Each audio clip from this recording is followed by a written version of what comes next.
Hello everybody, my name is Kat Bowser. I'm your resident fantasy therapist and welcome to my channel. Those of you who are returning, welcome back. Those of you who are brand new, welcome. My name is Kat Bowser. I am a licensed therapist, but I am also an author working on my first novel. And on my channel, I like to dig into what I consider to be the heart of writing, which is the characters. And the heart of the characters are in their psychology. So on my channel, you will find numerous different topics, all based in psychology and the process of writing characters, world building, and all that stuff. So this video is the first in a series of 9 that I am doing by request. Thank you guys so much.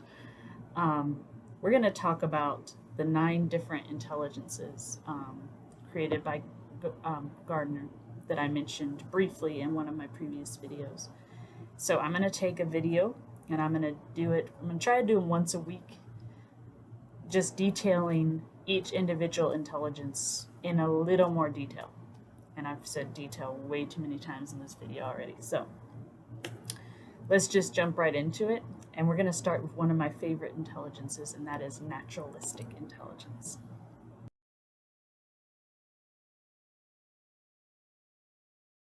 Naturalistic intelligence are generally your animal lovers. This is my bishop. Say hi. Okay, you can go on. And the reason for that is because naturalistic intelligence is focused on finding patterns in nature. So this can be patterns in regards to the weather, in regards to the landscape, in regards to animals. These are the people that are going to notice that a certain time of year there is more rain. They're going to notice that among, say, the Green Mountains, I see more tracks that have four paws and not 3. These are going to be the people that are going to tell you what types of rocks are going to be in a certain area. Among children, when you first start to see this type of intelligence, these are your explorers. These are the kids that are going to be outside. They're going to have their hands in the dirt. They're going to have their hands in the mud. They're going to be asking to go explore the stream. They're going to be asking to go climb the trees. They're going to be asking to go dig through tunnels. Anything that is outside, they're going to be fascinated with. These are also going to be the kids who want to know about every type of animal.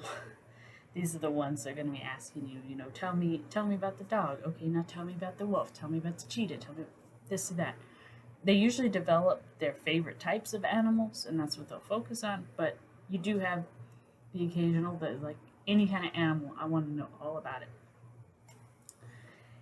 And I think something to keep in mind is the pattern recognition. That's really where the intelligence parts of this come in, because recognizing patterns is recognizing reoccurring events. It's recognizing when these patterns shift and change and why they shift and change. So if we were going to look at, for example, weather patterns, for instance, we know that when we get a cold front, the weather gets colder. If we get a hot front, warm front, that kind of thing. And these might seem kind of like simplistic examples, but with naturalistic intelligence, this is something that comes to these people as a fascination. So they're going to be sitting there trying to find patterns in everything that they see. Like, for example, did you know that you can tell the difference if a tree is male or female by its smell? That's something someone with naturalistic intelligence would tell you. Because they're going to do their own types of experiments. They're going to go around and see how things look, how they smell, in some cases how they taste, which is kind of why you have to keep an eye on the little ones. These are going to be your people, for example, that like to bird watch, that maybe learn to mimic the sounds of birds. These are going to be your kids who are asking about the different types of plants and what they can do. Why is this one different than this one? Why does this one grow here but not grow here? And In the grand scheme of things, these are your survivalists. These are the people I'm calling when everything goes to crap because they're the ones that have learned what plants to avoid. They're the ones that have learned, okay, we're going to need to avoid this area because there isn't a water source here. These are the people that are going to know, okay, we can utilize this type of animal because they can pull a lot of weight and they're easy to train. This kind of animal we want to avoid because they're stronger than us, they have large teeth, whatever. They're going to know these things because this is their fascination. They're always digging into trying to find more information, trying to find out, okay, what do I not know about this topic that I want to know? What is the missing link in my brain about the pattern? What's missing from the pattern that I don't know? And to kind of make this make a little more sense, I want to give you guys a couple examples. So, a guy from history that has a lot of naturalistic intelligence, Mr. Charles Darwin. That is actually how he developed his theory of evolution, was observing animals, observing the changes that he saw among the animals on a specific island. And it's totally slipping my mind right now what that island is. I'm sure it'll come to me as soon as I'm done recording. But he noticed that there were certain types of animals that would die off. There were certain types that would survive. And he looked into why that might be. And we got the theory of evolution from it. So that's one fella from history that has strong naturalistic intelligence. If I'm going to pull from media, let's see here, Katniss from The Hunger Games. As I recall correctly, it's been a while since I've read the books, so forgive me if I get something wrong, but I'm going off my memory here. She was the one, I believe, that pointed out to Peeta that the berries he had originally gathered were poisonous, and they would kill him. But he had thought they were a more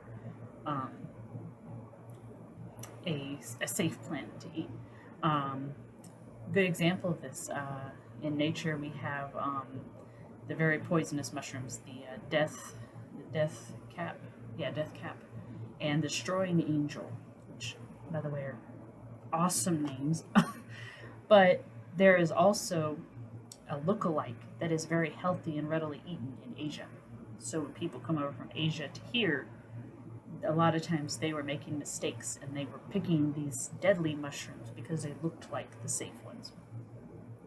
So this is where people started to teach themselves, okay, these are mushrooms I need to avoid because they may or may not be safe. I'm going to stick with the ones I know are safe. Another one from media, let's see here. Ooh, Goku from Dragon Ball Z. And I can almost hear people saying, what? For all his lack of intelligence in other areas, Goku kind of rules this area. He survived on his own after his grandfather passed away. We see that he knows how to fish. We see that he knows how to make fire. We see he knows how to handle animals and how to deal with animal threats. In one of the filler episodes in the anime, we see through one of Gohan's flashbacks that Goku taught him how to make essentially medicine from leaves. It looked like aloe to me or something similar. That is strong naturalistic intelligence. And a final factor I think to keep in mind with naturalistic intelligence, very, very strong empathy, at least for animals.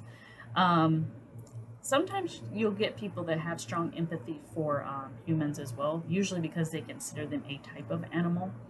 But these are also people that are going to have strong empathy for a cause. So these people are going to be very much against pollution because they know what it does. These are going to be people who are striving to protect the rainforest because they have studied and know what happens if it's gone.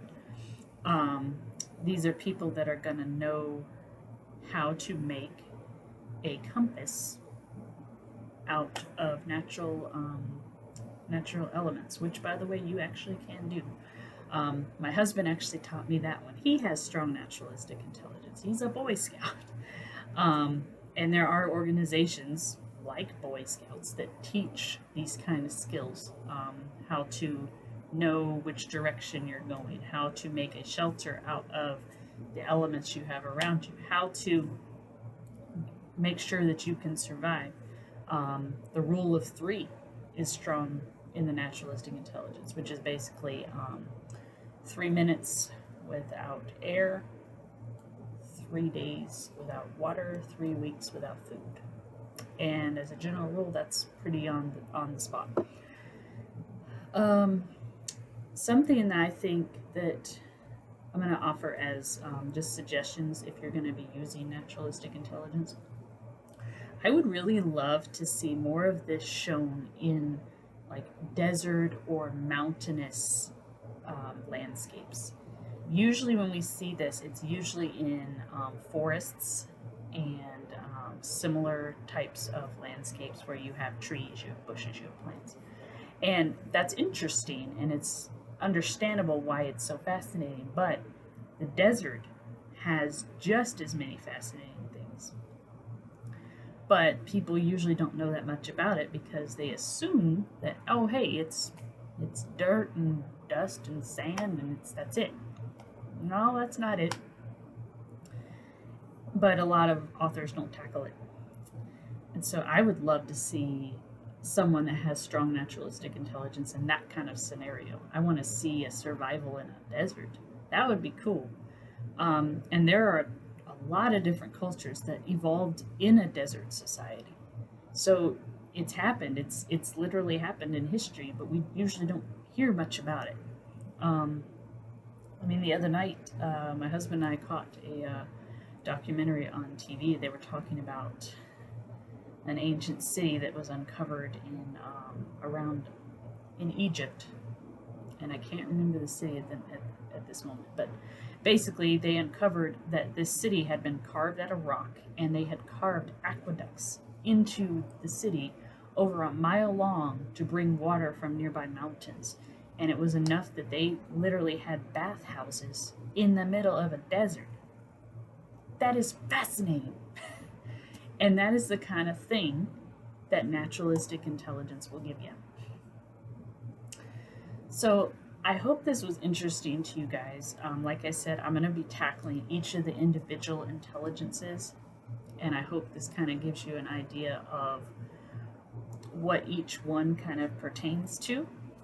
If you guys have any suggestions of which one you want me to do next, or what type of information you would like to know, please let me know. As always, if you have comments or suggestions, leave them below, or you can follow me on social media. If you enjoy this kind of content, feel free to subscribe. I put up new videos every Thursday and Sunday, and this one is going to be a bonus video, so I'm thinking it's probably going to go up on Friday, most likely. So until next time, I hope you guys have a good one.